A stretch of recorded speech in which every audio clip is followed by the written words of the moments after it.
Hi everyone! Tesla recently released their 2024.26 summer update, and I've wanted to start making YouTube videos for quite a while now, so this seems like a great opportunity.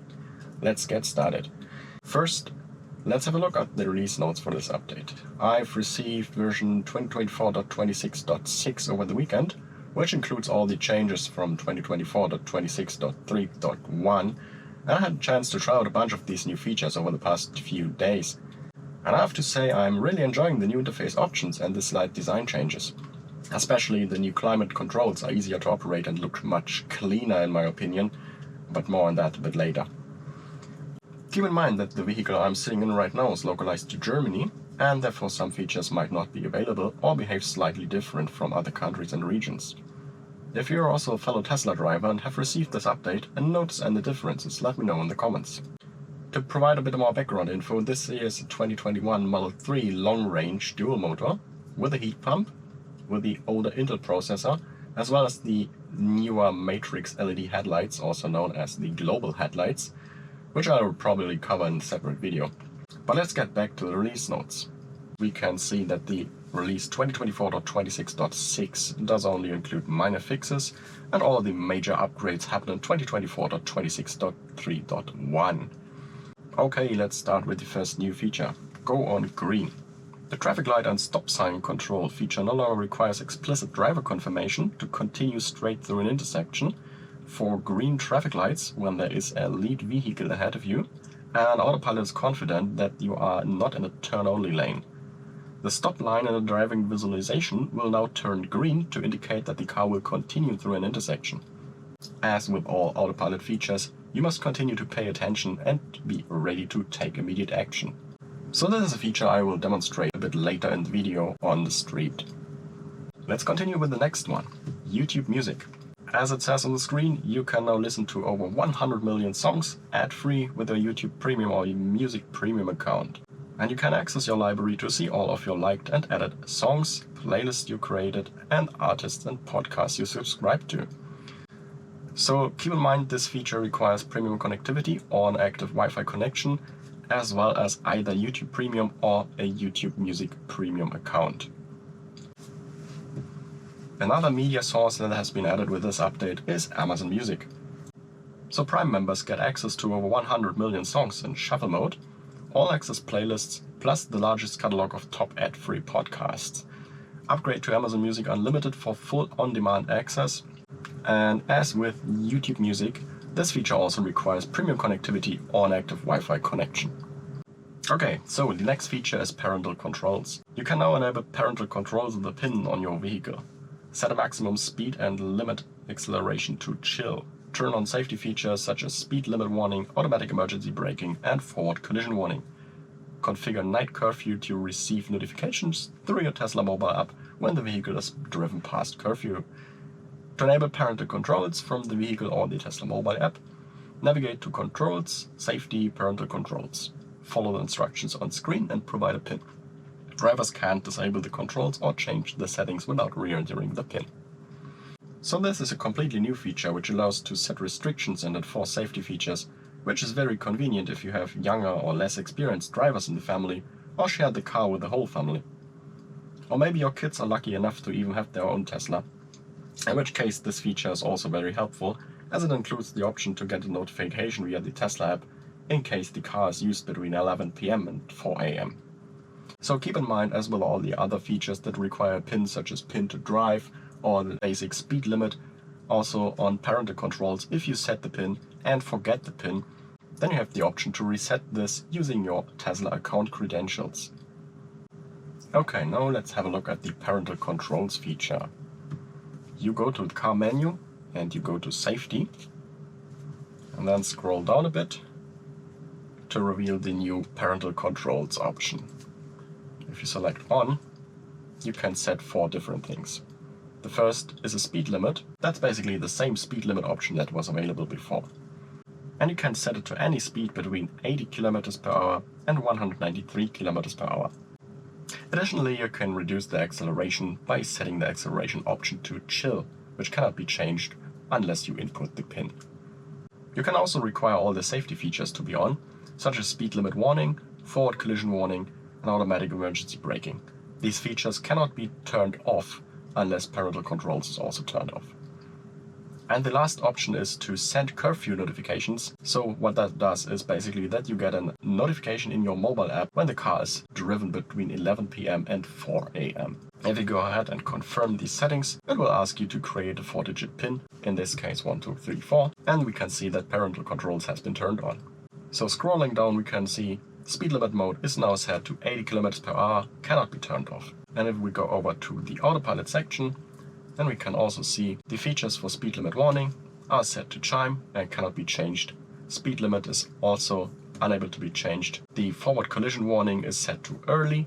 Lane departure avoidance is set to assist, as well as emergency lane departure avoidance, automatic emergency braking and obstacle aware acceleration are all turned on and cannot be turned off unless this feature has been disabled via safety, parental controls off, where it asks us to enter our 4-digit PIN, or if we have forgotten the PIN, we can also enter our Tesla account credentials.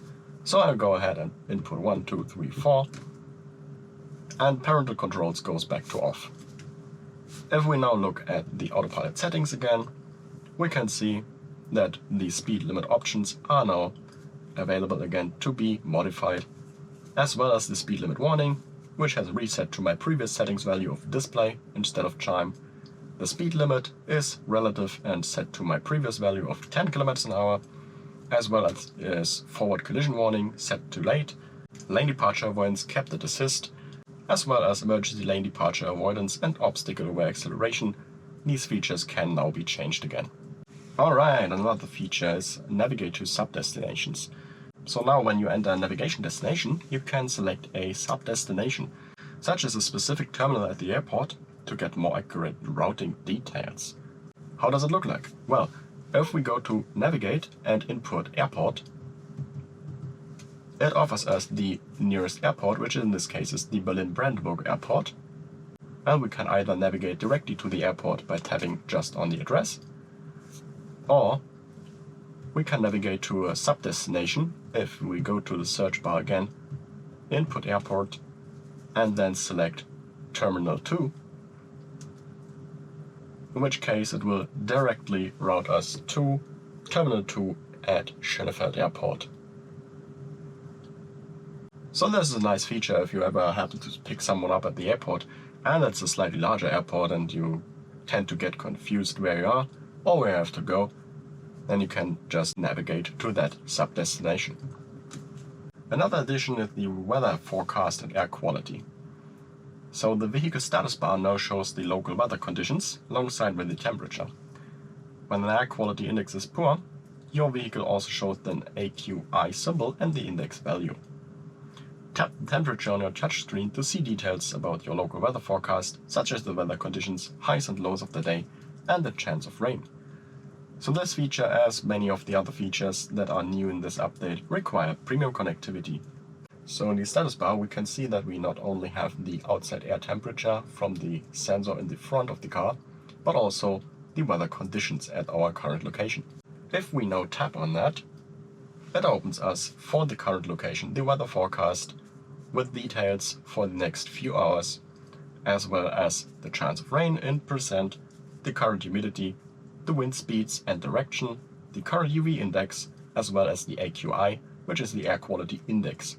You can also see the outside temperature as well as the current conditions.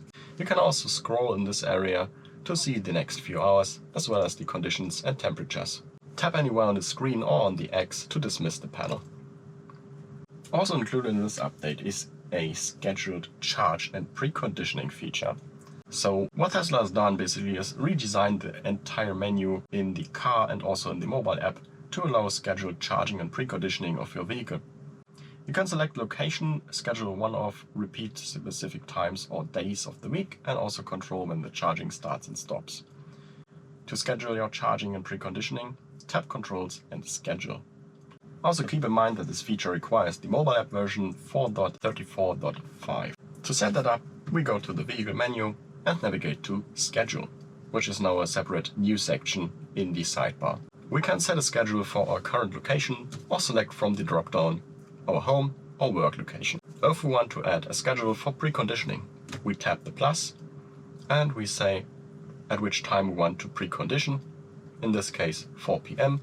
from Monday through Friday, and we want to repeat that weekly. Now I tap create and I can see it has been added as a preconditioning schedule to my list. Same goes for charging. If we tap the plus, we can set a start time, in my case, let's keep it at 3 a.m. and an end time, let's say that is 7 a.m. and that goes Monday through Friday, also repeats weekly, and we tap create. And we can see it has been added. And of course you can also add additional schedules if you want to precondition, for example, at 9 a.m. on Saturdays and Sundays every week. You can create that as well. Same goes for charging. You can tap the plus and add a different start time, like 8 p.m. to 12 a.m. on Saturdays and Sundays every week, and create that. You also can skip the repeat weekly option and say, okay, we want a one-time preconditioning today at 4 p.m. Today is Tuesday. It says it's duplicate because we have another schedule already set up.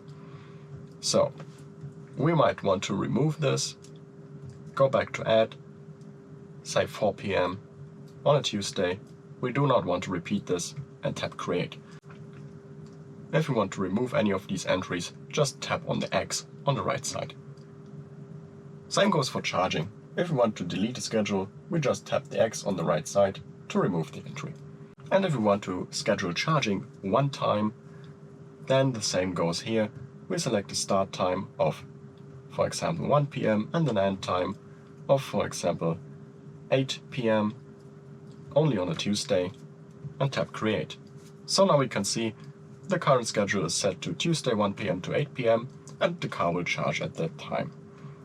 Again, if we want to remove it, we tap the X and it's gone. What is really convenient with this new option is that we can set not only the schedules for the current location as it was happening before, but also even if we are not at home or at work, we can set the schedule for home and for work from wherever we are, whenever we want. Previously, if we had a schedule set up for a specific location, we were only able to change it if we were at that location and not from anywhere else. And as with many options of the settings menu, we can tap on the little information button and it shows us a quick overview of what the feature can do and how to use it best. As always, this update also includes security improvements to the vehicle computer. Here in the other updates section we can see 4 more things that have changed. So first we can see a game update to the Battle of Polytopia. Secondly, as I mentioned earlier, the climate panel has been redesigned, and I'll show that shortly. So another nice feature with this update is that the fan speeds, if the climate controls are in auto, will be automatically reduced to lower the sound of ambient noise during a phone call. Also, the controls search section has been updated and will show climate-related features as well as navigation when searching for an address. Next up in this update, we also have a redesigned climate panel. So if I go to the temperature settings right here, it pops up the new designed climate panel, which allows you to, as usual, select all the parameters of your airflow. If you tap on the passenger side, it allows you to set these too. If there's a passenger in the passenger seat, it will be enabled automatically, of course, and same goes for the rear fan option as well as the rear seat heating. We can turn it on manually or it will come out automatically if there's someone in the rear seat. As previously, we can enable the rear seat heaters and change these settings independently for each seat, and also can tap all off to turn them all off. You can also tap on the rear fan to turn off the rear fan if there's a passenger that doesn't like it. So if we go back into the climate panel, we can see that we have our seat heating and heated steering wheel settings, as well as the front and back window heating, our fan speed settings that go from low over medium to high in auto mode, and if we leave auto mode, from 1 all the way up to 10. And over here we have a slightly redesigned recirculation air button, which now shows either auto if you tap on it, manually to manually recirculate the air, it turns blue. If you tap it again, you have outside air manually, and if you tap it once again, then it goes back to auto mode, where the climate control system automatically decides if it needs to pull in outside air or if it shuts the vents and only recirculates the air, as we can see it's doing now. And also related to the updated climate control panel, we have a new feature. If we go to the car settings and navigate to Bluetooth, then we have another option to reduce the fan speed during calls. This feature only works if the climate control mode is set to auto, and the settings you have previously selected or the car has selected for you will be restored once your call ends. Okay, and one final cool new feature that has been added with this version is the option to go to the car menu and search for more than just settings. For example, if I type in airport, we don't have any airport settings, but we can now navigate to an airport, and it shows us the results list of all the nearby airports. Okay, so that basically covers everything that we can show while parked. So let's head out for a drive, and I'll show you how the Go Out Green feature works. So here we have our first traffic light, which turns green while we're still rolling. And since we have a lead vehicle, it continues through the intersection. The only thing I had to do was to manually increase the speed limit, because this does no longer happen automatically.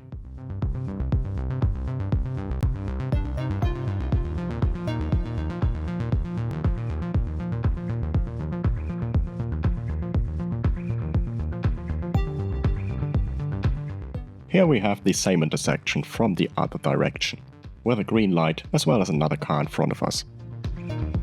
And the car decides that it's safe to continue through.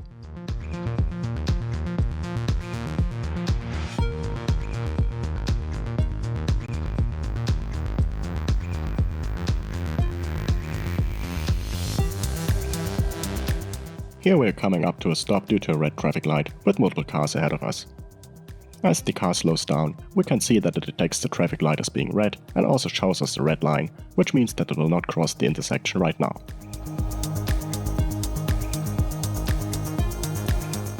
And now the traffic light has turned green, which the car detects. And because we have other cars in front of us, the red line also turned green, meaning that the car will now go through the intersection. It required a bit of steering input to confirm that I am still there, but I did not have to touch the accelerator to continue. In this moment I had to take over, since the car thought it would be a great idea to use the oncoming turn lane. For some reason, not all turn lanes here are marked all the way to the end, so I can understand why autopilot was unable to identify it properly in this case. And again, we have a red light as well as another car in front of us. So the car slows down and comes to a full stop. The light turns green, the car asks me to provide a bit of steering input, and then continues automatically without me having to touch the accelerator at all.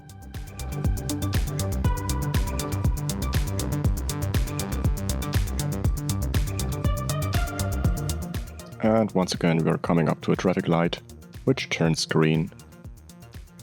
And now it asks me to confirm going through the intersection, because the car in front of us was too far away.